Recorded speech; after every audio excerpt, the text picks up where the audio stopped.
I want to address an issue that you may or may not have had to struggle with in your life, and that is being who you are. What I mean by that is being who God created you to be. The created being that God purposefully designed you to be. The majority of my life so far, I did not know who I was. I thought I was what other people thought I was, and that is an uncertain and unstable thing to plant your identity on. Perhaps out of all the people in the Bible, I relate to Gideon the most. When God met him and called him to save Israel from the Midianites, he asked God, how could he save Israel? Because Gideon said his family was the weakest from the tribe of Manasseh, and on top of that, he was the least in his family. Gideon deemed himself the least in all of his family. He was a nobody. That is how I used to feel. Like the least in all of my family. The least in every way. A prime example of a nobody. I will try not to drag on and on about this, but I will try to give you a picture of part of my story. Growing up, I was the quiet one. To an extent, I still am. I was the introverted one that liked to read a lot. I would think a lot and I would write a lot as a kid. I had a 3-ring binder full of pages of lined paper with handwritten stories, as I did not have a computer to type with at that time, and that is what I did for fun. I would write stories about bugs, or a princess and a dragon, or about pirates. If I wasn't writing a full-on story, I would take the room I happened to be in at the time and start to write about the room and the items in the room, like the lamp and furniture, in the most interesting and dramatic way I could.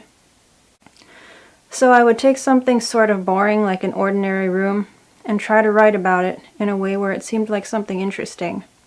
It was a fun challenge for me. For example, I could write something like, "The brooding lamp hovered over the desk, its dim rays of light highlighting the book, yet casting shadows around its edges. The chair stood by as a silent observer." Or something like that. I think I might have been a better writer as a child than I am now.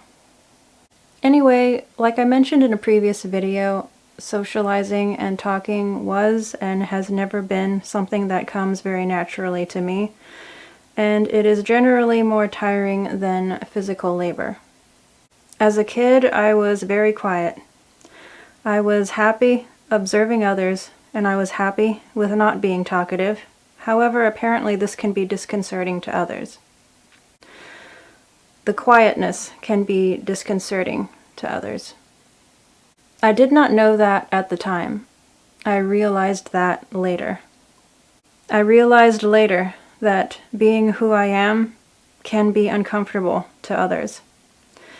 And that basically being who I was not something that really pleased people. My point is I was and still am very introverted, and I do not really like socializing for the most part. I suppose there are exceptions, like when I like someone or I care about someone. I do want to connect and talk with them, and at that point the effort of doing so and feeling exhausted afterwards seems worth it.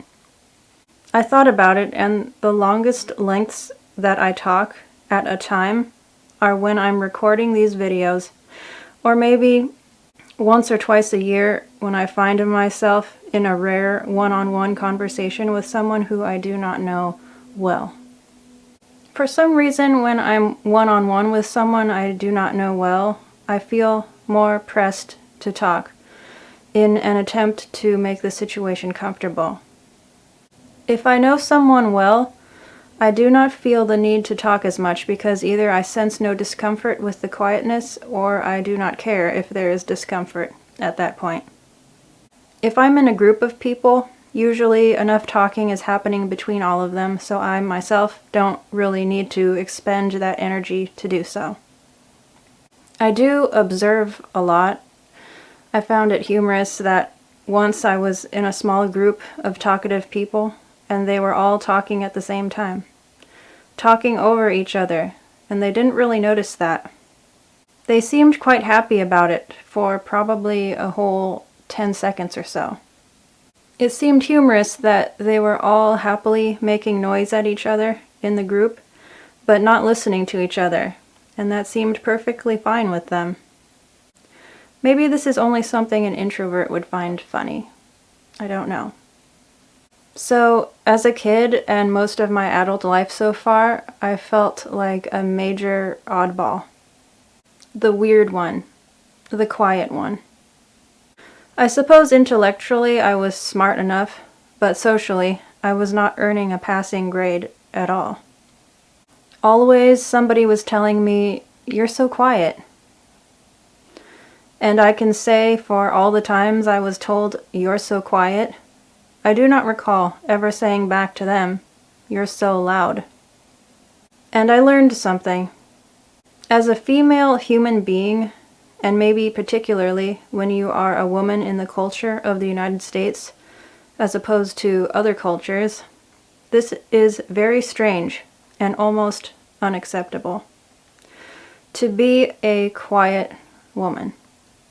Maybe I'm wrong, but I sometimes feel like men are a little more acceptable if they are quiet, because they can come off as the strong, silent sort of man. Sort of stoic. Do you know what I mean? It comes off a little better. Especially if they have a talkative wife. If they have a talkative wife, they can seem more acceptable if they are quiet because the wife will do enough talking for the both of them. I feel as if a woman is expected to be talkative, which in a way is humorous to me because I am less talkative than any man in my life that I can think of. You know that notorious situation where a man might accompany a woman when the woman goes shopping, and the woman is taking forever to shop for stuff, and the man is just waiting and waiting and waiting for the misery to end? I have found myself on the other side of a similar situation, but instead of shopping, it is me waiting and waiting and waiting for men to stop talking. I'm not completely sure how women got the reputation of being chatterboxes, because in my experience men also chatter on and on and on. Like, just make it stop. But then again, maybe it just seems this way because talking is very draining to me. Especially talking that seems to be going nowhere and has no point to it. Anyway, on top of being quiet, I'm just a reserved person. I'm not bubbly. If champagne is bubbly, I suppose I am like, I don't know, some other kind of alcohol that is flat. The closest I get to being bubbly is probably when I see my dog and my dog sees me and we are both happy about seeing each other. I do not know how many times someone has asked me, "How are you?" And I respond sincerely by saying, "I'm doing okay." And they will say back to me, "Only okay?" Then I suddenly feel a little self-conscious. Like, was my answer inappropriate or something? Yes, I'm doing okay. That is how I am doing. I'm not sure what kind of answer was wanted instead. Maybe an "I'm doing awesome," spoken one octave up and in that bubbly and talkative girl vocal range would have been more acceptable. Or maybe they could provide me a script to answer them with. At work, I used to be told by random men customers to smile. Well, you know, I don't feel like smiling sometimes, especially when I was doing repetitive work and I wasn't even interacting with customers at that moment. Just let me be me, you know? I don't tell you to smile. I felt it was a struggle being who I was and at the same time being acceptable to others. Based on how others responded to me, I began to think that there was something wrong with me. Like I was just not adequate as a person.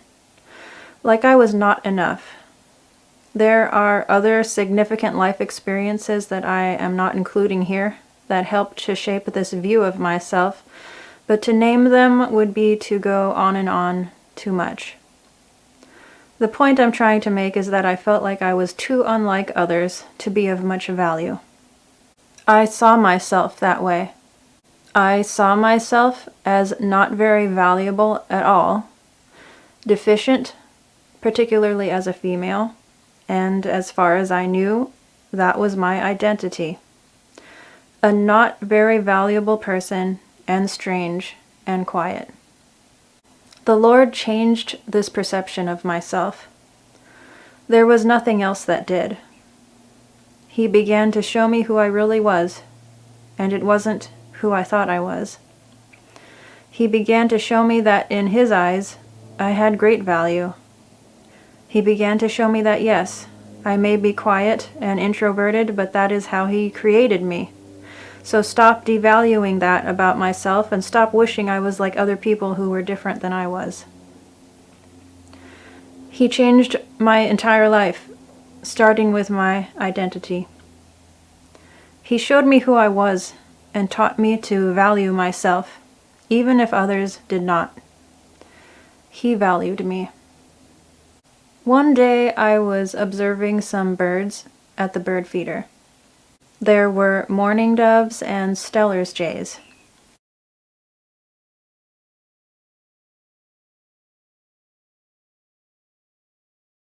They behave very differently from each other. Their mannerisms are different. The mourning doves are more deliberate in their movements, taking small steps with each leg at a time, not hopping around on both feet like the Steller's jays. The Steller's jays seemed very quirky and abrupt in their movements. The dove's coloring is a more subdued brown versus the Steller's jay's blue coloring. The way they sound is very different from each other. My takeaway was that the Lord made each one the way He wanted to. I am still learning to be who God created me to be, unapologetically. And I want to say, do not feel badly about how God created you. He did not create all of His to be an extroverted, loud, bubbly, and talkative person. And not all who God wants to reach are reached with that manner of person. He created you as He wanted to, so be that way, unapologetically so. Unworried and unafraid. I mean it. I believe God would want each of us to be how He designed us to be. He purposely created you to be a certain way. Be that way. I believe many of God's people are too worried about being too much or not enough like others instead of being how He created them, instead of being themselves. It can be a frustrating and futile thing for a mourning dove to be like a Steller's jay. He didn't make them the same. On purpose. On purpose. So if one of God's people is a rare bird, so to speak, first of all, it doesn't mean something is wrong, and then let them be how He created them to be. So it doesn't sing the same or look the same. They are still His, and they are being true to how He created them. He values how He made them. The world and others may not, but He does, very much. Very much indeed. And does not the sighting of a rare bird make one excited, intrigued, captivated by something different? It does. You be just as God created you to be, unapologetically so. He values you very much. For me, growing into who God created me to be was one thing. But being who God created me to be, unapologetically, was another thing. For a while I was being who God created me to be, but with this air of feeling apologetic for being me. With God's help, now I am learning to be who God created me to be, freely and without apologies.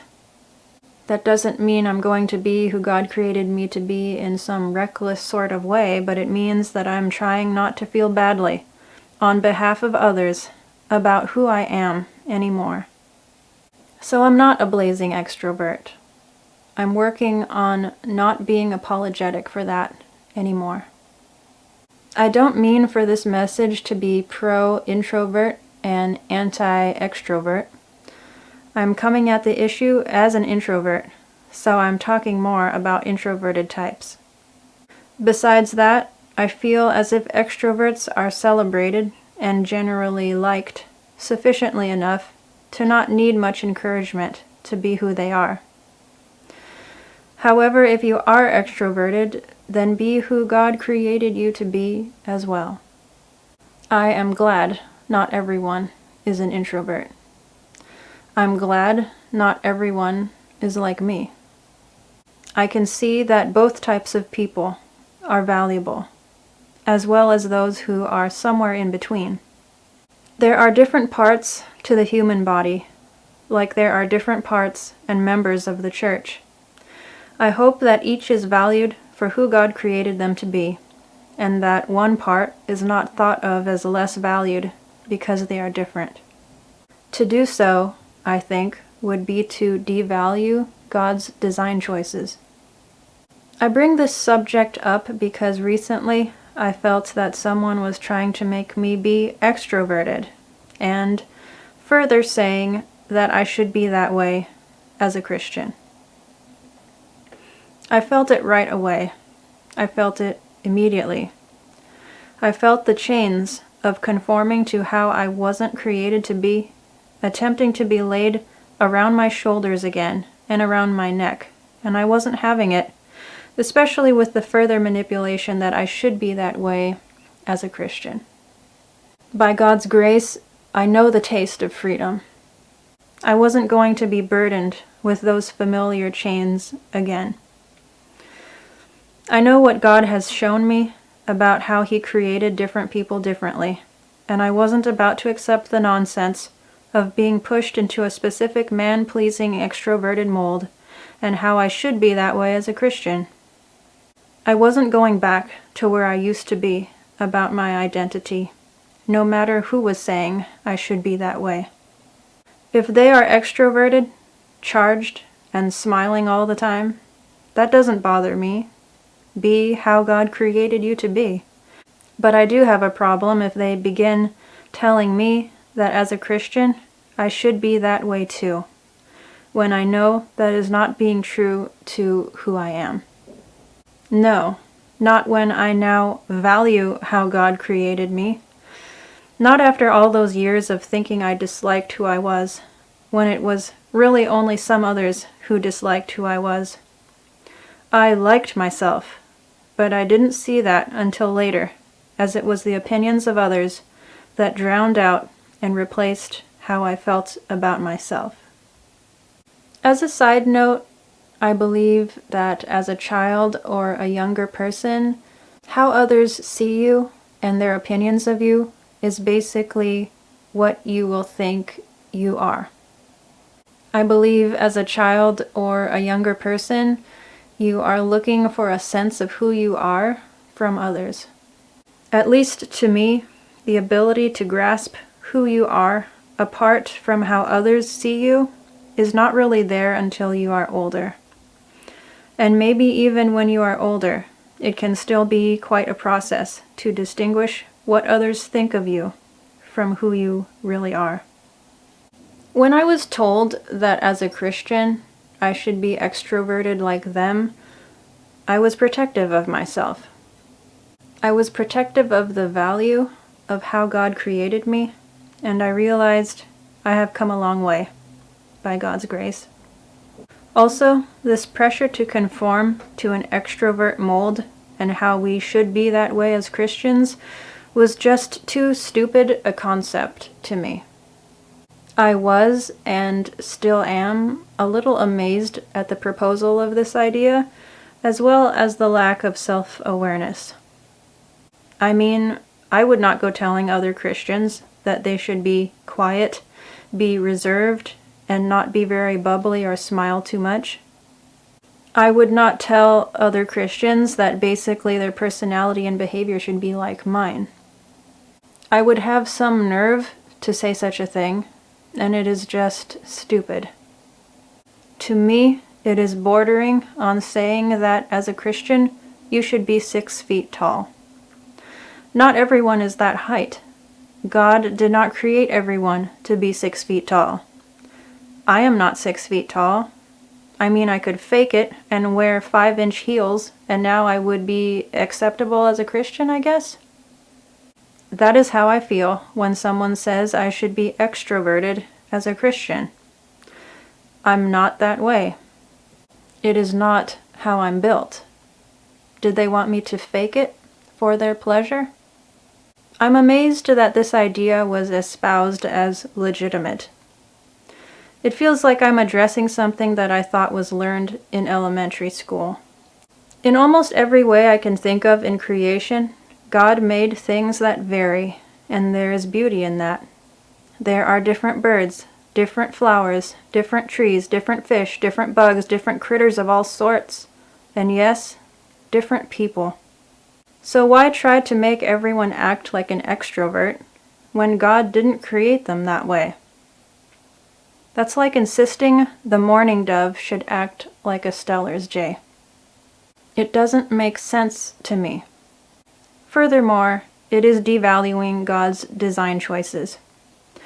I guess I can just thank God that He is the creator and designer, or else apparently if some people had been God, we would all be exactly like each other. By the way I am presenting this situation I experienced of being told I should be extroverted as a Christian is gracious.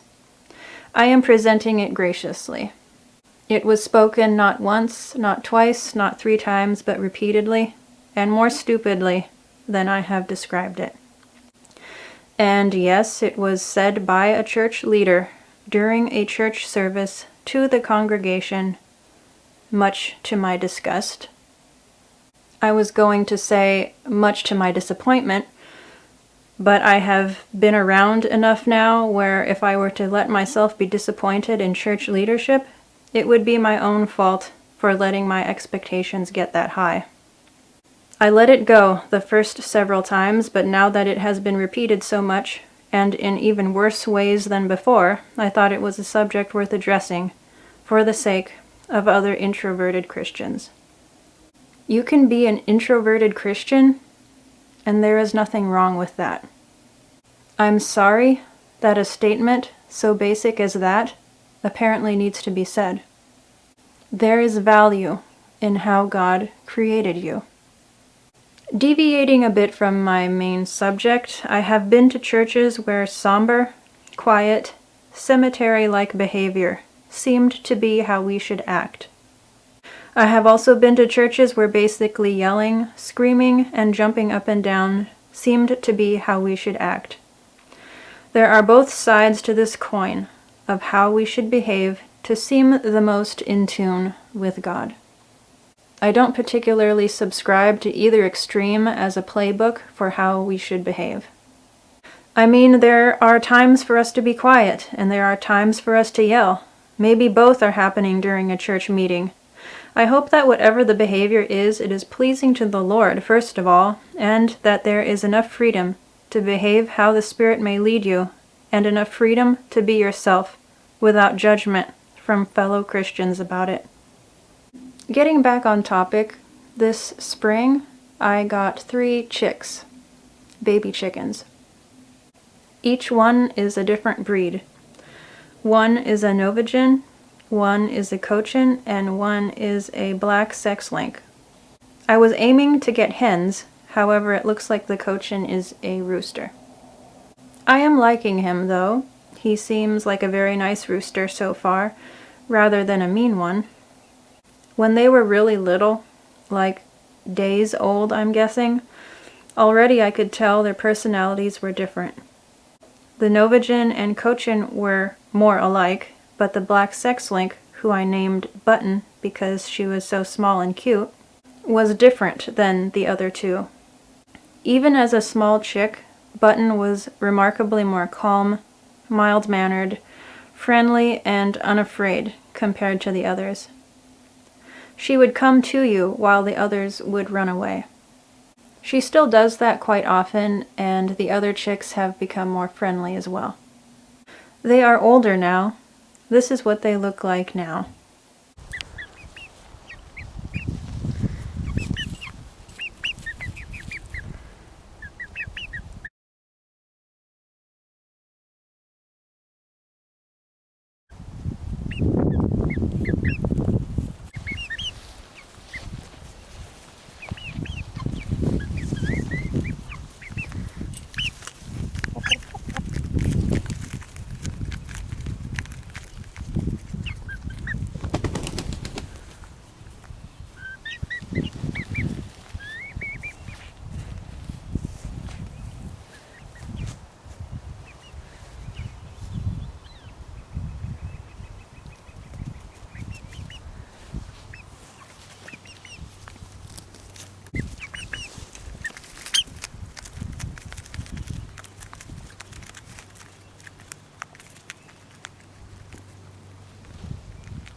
There are some built-in differences to how God created things.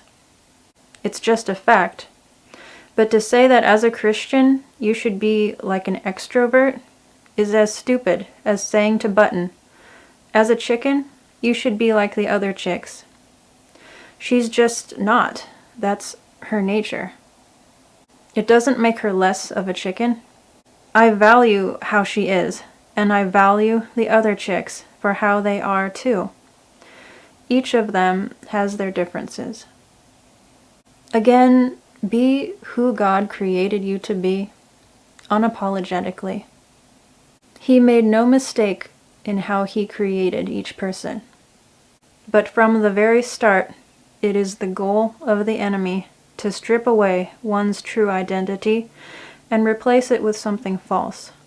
If this false identity is accepted and continued, the person will never be who they really are. But God works to restore one's true identity and let them know and see who they really are, and then what their purpose is, that they may walk in it. This is very important, but how precious few know who they are and what their utmost purpose is. God did this with me, removed my false identity and showed me who I really am and what my purposes are. I want to add here that my introverted nature is not my whole entire identity as a person. It is a part of it. Most of all, my identity is that I am someone who belongs to God. I am His. I thought about it, and I think that is the first thing I would say about my identity. I am His. There are other parts of who I am after that, but I'm not going to get into that now. I just wanted to say being introverted is not my entire identity. To continue, know this about a false identity. It will keep one from achieving the goals and purposes God has for their life. It will keep them from the best. And a false identity is a distortion, often devaluing them. Sometimes, even in the church, a false identity is preached to the people, an identity that does not line up with how God sees them and who they really are. It is a very valuable thing to know who you are. Many do not know who they are, but are kept busy, distracted, and tired enough by the cares of life to not bother with it. The busyness keeps them going. If they can maintain that busyness, that activity, and chosen or obligatory distractions, they can ride that wave to the grave, never really knowing who they are or what their purpose was. There is true beauty and value in the unique way God created each person. It is true you will not be appreciated by everyone, but that doesn't change your value. God loves and values you. He loves and values how He specifically chose to create you.